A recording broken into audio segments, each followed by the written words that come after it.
This is the Rolex Submariner Hulk.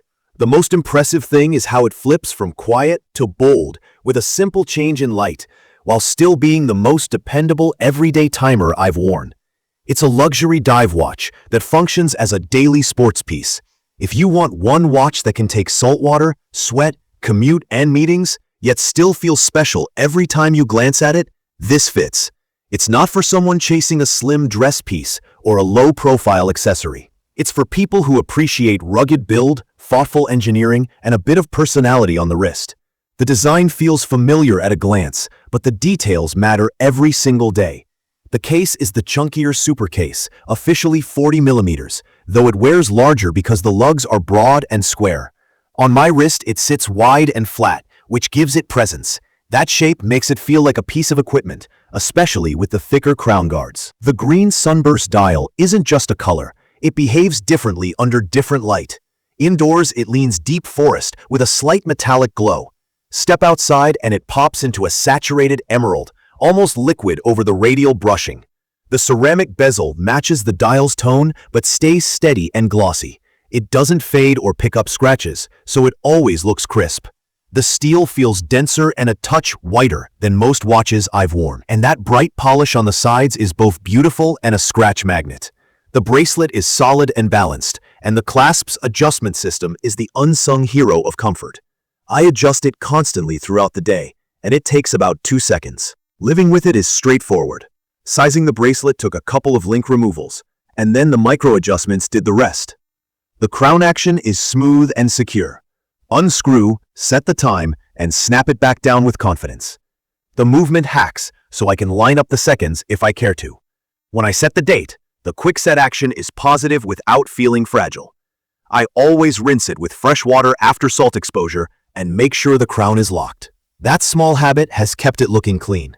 The power reserve is enough for a long workday and the following morning.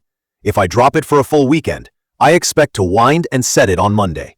That's not a big deal for me, but it's worth knowing going in. Performance-wise, it's the kind of consistency that fades into the background, which is exactly what I want from a mechanical watch I wear a lot. The 3135 movement has been dead reliable for me. Timekeeping stays well within what I'd call forget-about-it accurate. The winding feel is satisfyingly mechanical, smooth with a faint grain that's reassuring, and after service, it's silky. I've worn it around laptop speakers and everyday magnets with no drama. The bezel has 120 crisp clicks, no play, and a firm yet easy grip. Even with wet fingers, it turns with confidence. The lume is that cool-toned blue, bright on the first charge, and still legible hours later. Navigating a dark bedroom or stepping outside at night, the markers and hands stay readable without having to squint. Real-world testing is where this watch makes its case.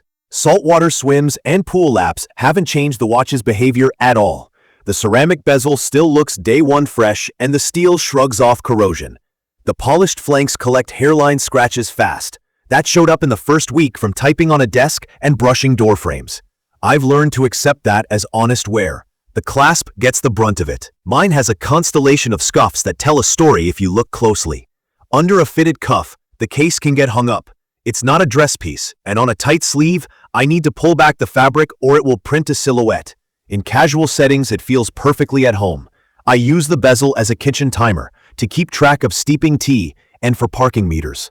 It's easier than digging through a phone. On long days, I nudge the clasp out 1 or 2 notches when my wrist swells in the afternoon, then cinch it back down after the drive home. That quick tweak is addictive. A scenario that captures the experience is a simple weekday.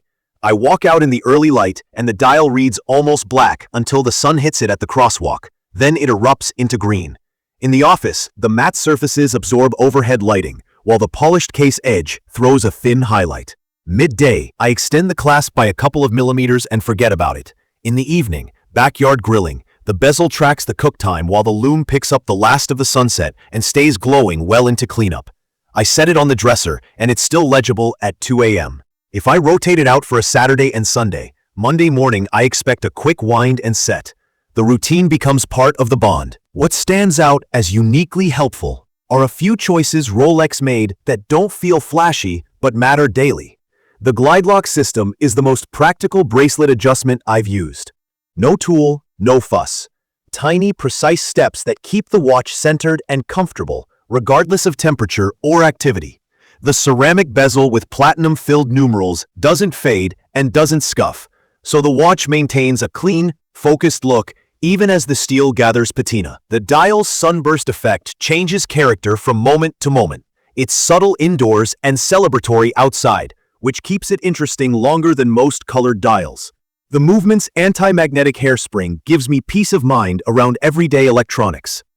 None of these features scream for attention, but together they make wearing it feel easy.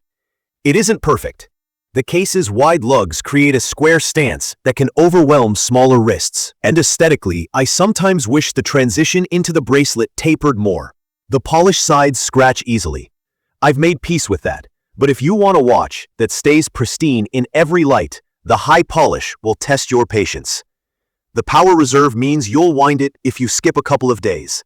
I've also noticed it's not the most cuff-friendly watch. Certain sleeves will fight it. The green dial draws eyes. Most of the time, I enjoy the conversations it starts, but there are situations where I'd prefer less attention. Where this model shines is in honest, everyday use. It's a dive watch that feels like a tool without being cold. It's solid, reassuringly built, and the ergonomics improve with familiarity. If you want a single watch that can handle water, workouts, travel, and office wear without getting boring, this does it. If you prefer a slimmer case, muted colors, and a longer power reserve, there are better fits. For me, the shifting green dial, the no-fuss comfort of the clasp, the tactile bezel, and the steady timekeeping make it a keeper. The scratches on the clasp tell my story. The dial and bezel stay bright for the wrist shots. That contrast is part of why I enjoy it. This is the kind of piece that grows on you. The initial wow is about the color, but the long-term attachment comes from how easy it is to live with and how often it makes me pause and appreciate a small moment of light passing across the dial. If you're drawn to the idea of a tough daily with a personality that changes with the sun, and you don't mind a bold stance on the wrist, the Submariner Hulk has the right mix of durability and charm. You can view detailed information about the Rolex Submariner Hulk in the comments section. Thank you for watching.